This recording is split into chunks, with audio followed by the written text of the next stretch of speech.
All right, so picture this. You're a talented musician, you compete in a huge national talent show, you get second place, and then you get absolutely nothing for it. No prize, no contract, zip. Then, out of nowhere, your face is plastered on giant billboards all across the country.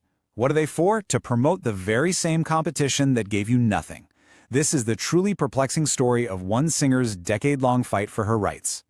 So let's rewind the clock a bit. It all starts back in 2010 with a really popular singing competition called Glow Naija Sings. It was a huge deal. And for one contestant, what should have been the highlight of her career turned into a shocking discovery that, well, it pretty much changed everything. Yeah, just look at how fast this all went down.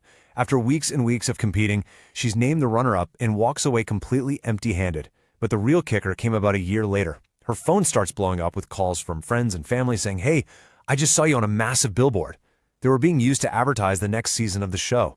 She had given zero, and I mean zero, permission for this. So what's her next move? She decides to take them to court. And she wasn't messing around. She sued them for $500 million. That's a huge number. She argued that the company was illegally cashing in on her face, her image, her personality, all for their own commercial gain and all without her consent. The stakes were incredibly high from the get-go. So, when this thing gets to court, you'd probably expect them to argue about whether she gave permission or not, right? Wrong. Instead, the singer immediately slams into this completely unexpected legal wall, all thanks to a really clever argument from the company's lawyers.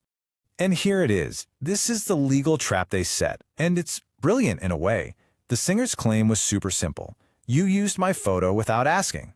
But the company, they completely changed the subject. They argued, oh no, this isn't about her image. This is about the copyright of her performance during the competition. And here's why that's so important.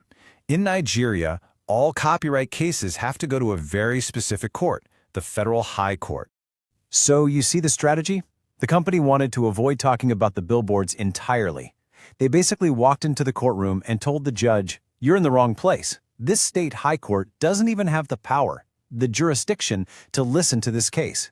It was an audacious move designed to get the whole thing thrown out before it ever really started.